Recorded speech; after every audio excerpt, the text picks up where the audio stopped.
Technical defect होता है उसमें, उसको बोलते हैं नॉन फंक्शनल, या मशीन के साथ टैंपरिंग हुई है, या मशीन डैमेज हो सकती है।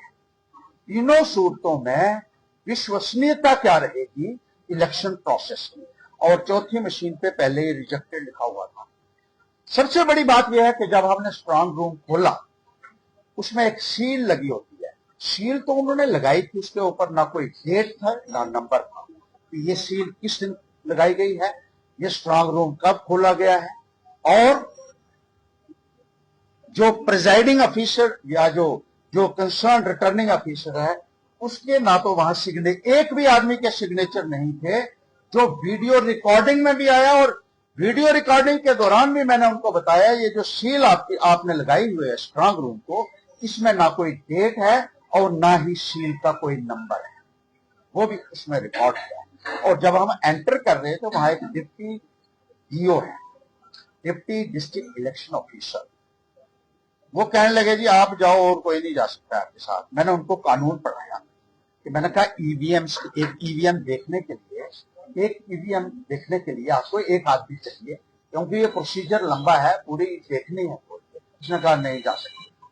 फिर अंदर जाके मैं कहूंगा कि डीओ ने इस बात को मान लिया, जो डिस्ट्रिक्ट इलेक्शन ऑफिसर थी, उन्होंने इस बात को कबूल किया। जब उनको मैंने पढ़ाया, उन्होंने कहा नहीं ये तो बनता है, तो आप देख सकते हैं, आप अपने लोगों को बुला के और अलग अलग टेबल्स के ऊपर जो लगी हुई है वो सारे चेक कर सकते हैं।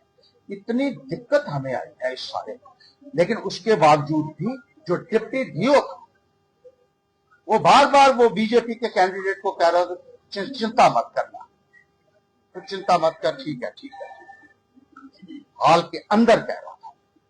और बाहर जाकर उसने इंटरव्यू दिया डिप्टी डीओ ने कि कुछ नहीं था, एक मशीन में एरर आया है।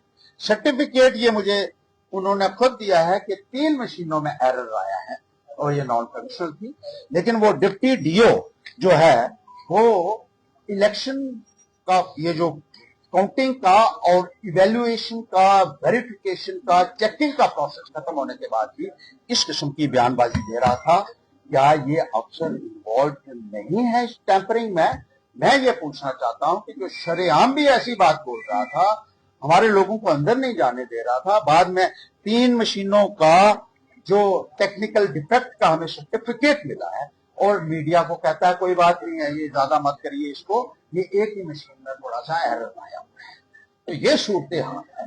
किस तरीके से डेमोक्रेसी में कहना चाहता हूं थ्राइव करेगी, किस तरीके से सर्वाइव करेगी डेमोक्रेसी, अगर इसी तरीके से आपको इलेक्शंस में हेराफेरी करनी है। तो इलेक्शंस करवाते क्यों? आप पहले ही क्यों नहीं डिक्लेयर कर देते? आपकी सरकार है, आप बोल दीजिए कि हमने इसको बना दिया, भाई यही होगा एमएलए, आप सब इसको मान लीजिए। तो इतनी एक्सरसाइज करने की जरूरत क्या है? ये इतने बड़े बड़े घोटाले जो हो रहे हैं, ये जमहूरियत का एक बद्दा मजाक है। This has brought disgrace to the Indian democracy, I would say.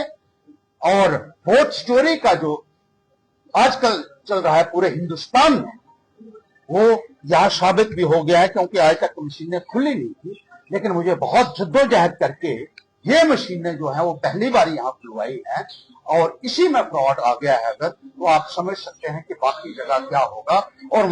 और इसीलिए शायद उन्होंने कानून में भी बदलाव कर दिया है।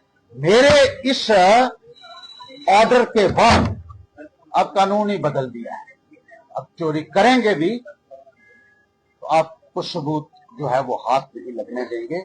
ये हालत हमारी हो गई है, जमहूरियत की हो गई है। Democracy is time of white death, and all members of the civil society and intellectuals have got to rise to the occasion and ensure that democracy is safe. जमहूरियत को बचा लीजिए, ये मैं सब इंटेलेक्चुअल से और सिविल सोसाइटी के मेंबर से और पॉलिटिकल पार्टी से।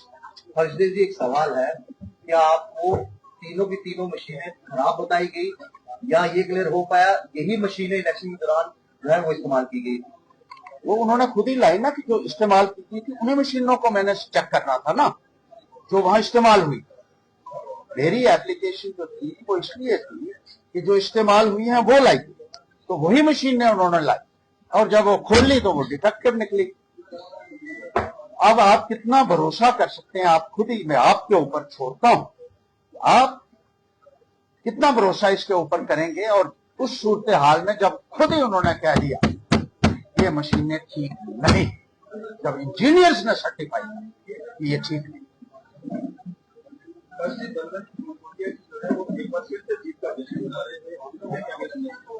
देखिए उनको पता ही नहीं था कि ये जीत हार के लिए नहीं है, वेरिफिकेशन होती है।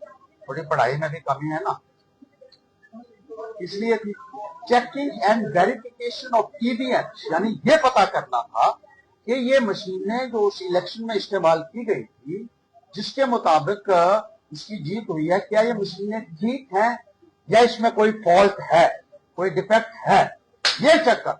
जीत हार का फैसला नहीं होना, इसको पता ही नहीं चला। अब 2 दिन के बाद पता चला है तो कह रहे हैं अच्छा जी, मैंने कहा पढ़ लो पहले क्या लिखा हुआ है, इस बात की चेकिंग की और ईसीआई के इंजीनियर्स ने क्या लिखा है। अब वो कह रहे हैं इनको दबाव बनाया इलेक्शन कमीशन के ऊपर, हर्षदेव जैसे कोई प्रधानमंत्री से तो ऊपर बैठा हुआ है, इलेक्शन कमीशन के ऊपर दबाव बना के उनसे ये लिखवाया गया है। वहां DC, deputy DO, election commission के अधिकारी, engineers, SP, additional SP, DSP, 3-4 inspector और 300-250-300 लोग पुलिस के। मुझे तो कह रहा था आपका दबाव चल रहा है। मैंने कहा मेरा दबाव चलता तो मैं पहले ही जीत जाता, इतने चक्कर लपड़े में पड़ने की।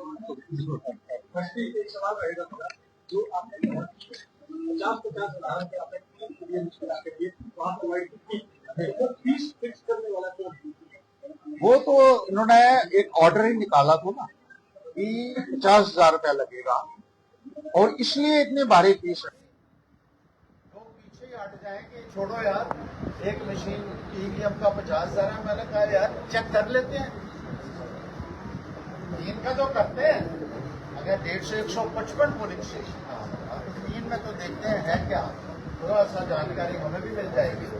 तो ये फीस इतनी हैवी रखी हुई है, कौन कैंडिडेट मुझे बताइए उसके बाद जाएगा कि वो पूरे बैलेट बॉक्सेस की चेकिंग एक्सरसाइज का आपको फायदा क्या हुआ और आगे क्या होना है इसके बाद? अब देखिए ये तो एक बहुत बड़ा खुलासा इसमें हुआ है, इलेक्शन कमीशन से वीडियो में आपको क्योंकि जब ये खुद करवाया है लोगों ने तो वो क्या करेंगे इसमें। अब कोर्ट की है अल्टीमेटली जहां हम जा रहे हैं, और कोर्ट में ये लड़ाई है, ये पूरी शिद्दत के साथ लड़ेंगे।